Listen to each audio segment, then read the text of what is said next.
Welcome back, everyone, to the deep dive. This time, we're going deep on Xiaomi's new operating system, HyperOS. Oh, yeah. This should be interesting. Yeah, so we've got a whole bunch of articles and reports here, and we really want to go beyond just like the surface level stuff Yeah. and figure out what this actually means for you as a user. So we're going to be unpacking the controversies, the potential benefits, the downsides, and Hopefully uncover some surprises along the way. yeah, definitely some surprises, I'm sure. Now, What I think is so fascinating about this whole move is that Xiaomi is really trying to create this unified ecosystem mhm. that we've seen with companies like Apple and Google. But they're coming at it from such a different starting point. Yeah, and that starting point is a bit complex. A lot of our listeners are probably MIUI users, and Right. they're wondering how this is going to change their experience. So let's start there. So HyperOS is designed to unify all of Xiaomi's devices, right? From phones and tablets to smartwatches, even cars. Yeah, they're really going all in. But there's some debate going on about whether this is really a genuine overhaul or just a rebranding of their existing Android-based MIUI. Well, yeah, and the transition from MIUI to HyperOS has been a bit, well, muddy, to say the least. Yeah. Xiaomi is claiming this is a brand new system. Mm-hmm. But the way they switched from initially promising these MIUI 15 updates for devices, Right. like the Redmi K60 Extreme Edition, Right. to then suddenly rolling out HyperOS, it just makes you think, is it really new? It's definitely raised some eyebrows in the community. Some people are calling HyperOS just an Android skin. And before we go any further, just to make sure everyone's on the same page here, Right. when we talk about an Android skin, we're talking about a customized user interface that's built on top of the core Android operating system. Exactly. It allows manufacturers like Xiaomi to give their devices unique features and looks while still using that vast Android app ecosystem.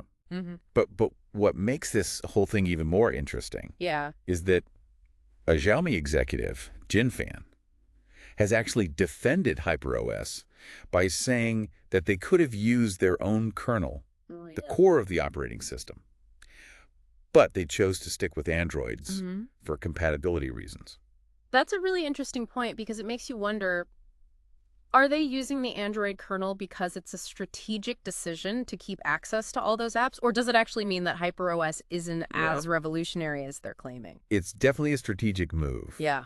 but it Yeah. does make you wonder how much innovation is really happening under the hood. If they're still relying on that existing Android framework, Mm-hmm. I think they're walking this tightrope Yeah. between maintaining control and giving people access. Right. And it'll be interesting to see how that plays out long term. Yeah, and this idea of control, seems to be a recurring theme Yes. with HyperOS, particularly when we start talking about bootloaders unlocking. This has been a very hot topic in the tech community For sure. lately. So for those who might not be familiar with this, unlocking the bootloader gives you a lot more control over your device. Right. It lets you install custom operating systems, we call those ROMs, or even just tweak little functionality things in ways that the manufacturer wouldn't normally allow. Yeah, you can really go wild. Yeah, so this has been really popular with a lot of tech enthusiasts who love to customize their devices and make them their own.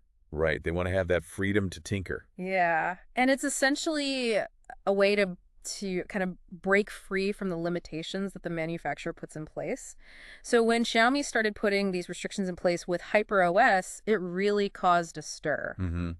Especially in mainland China. Yeah, especially in mainland China. They're making it a lot harder to unlock the bootloader, citing security reasons and wanting to prevent cheating in games and illegal activities. Mm-hmm. And it's not even just about making it harder. They're also limiting what you can even do Right. with a device once it's unlocked. Yeah. You can't get software updates Right.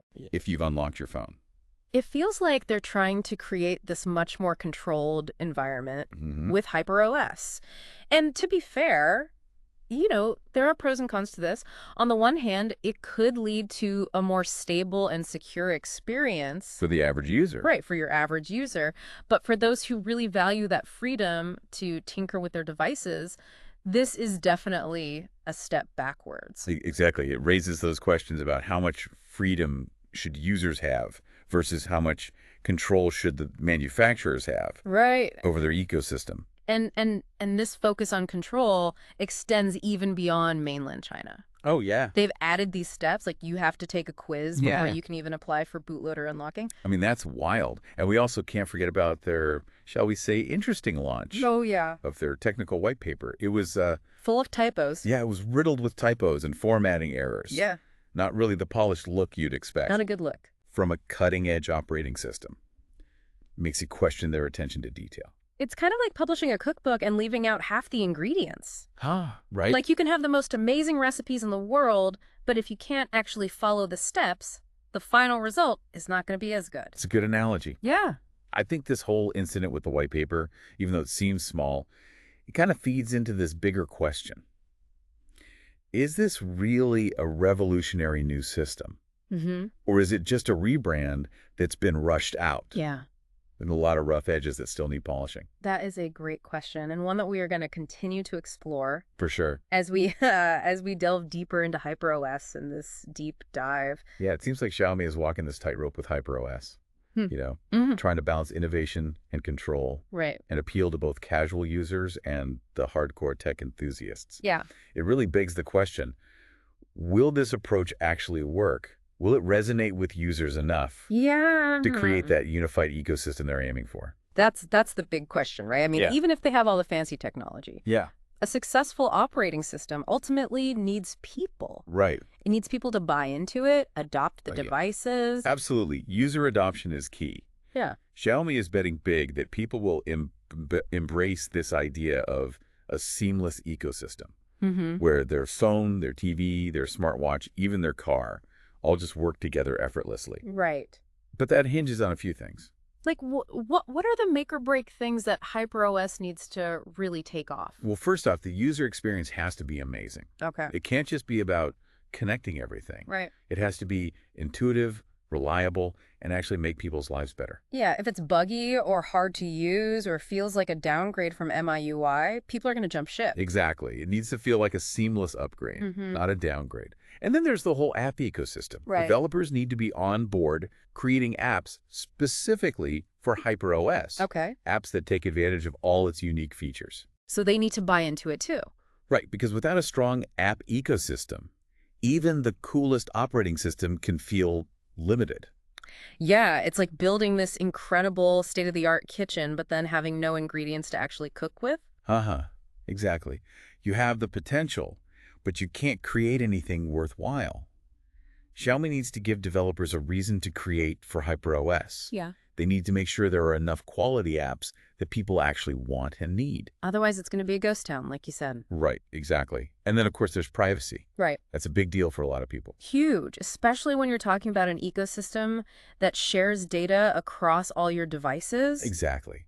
With HyperOS, Xiaomi is going to have access to so much data about how people are using their devices. They need to be super transparent about how that data is collected, how it's used, and how it's protected. Yeah, they need to build trust, not break it. Exactly. People need to feel like their data is safe Mm-hmm. and that they have some control over what's shared and how it's used. Right.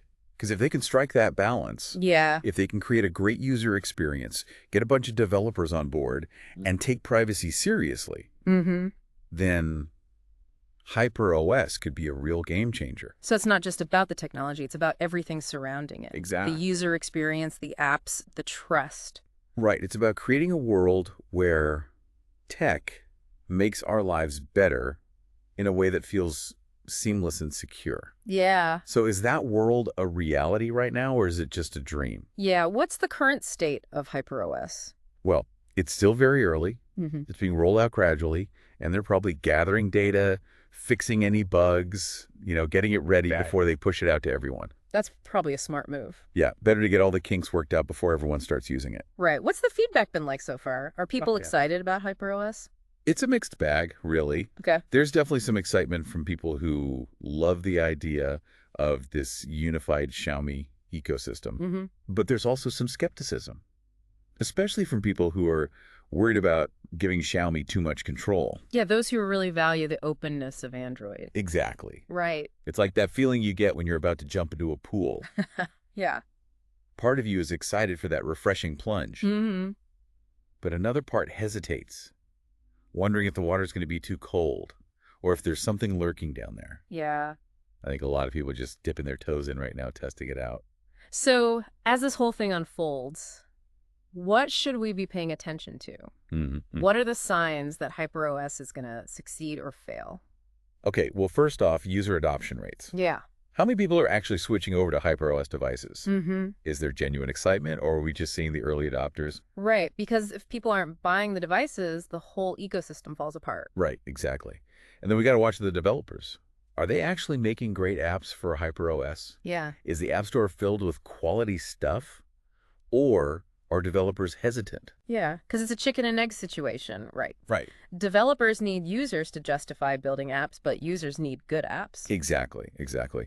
And finally, we got to keep an eye on how Xiaomi handles privacy. Right. Are they being transparent? Are they giving users control? Hmm. Or are they taking a more controlling approach? Because that's going to make a big difference. Yeah, these are all crucial factors that'll determine whether HyperOS is a hit or a flop. Right. It's a bold move by Xiaomi, but it's far from a sure thing. It's a gamble. Yeah, it's a gamble, and we'll just have to wait and see how it plays out. It's going to be fascinating Yeah. to see if they can deliver on this promise of a seamless, secure, user-friendly ecosystem. And of course, we'll be here to break it all down for you. Absolutely. As it happens, analyzing the trends and giving you all the insights so you can make sense of this crazy tech world. Okay, so we've talked a lot about HyperOS. The tech behind it, the good stuff, the not so good stuff.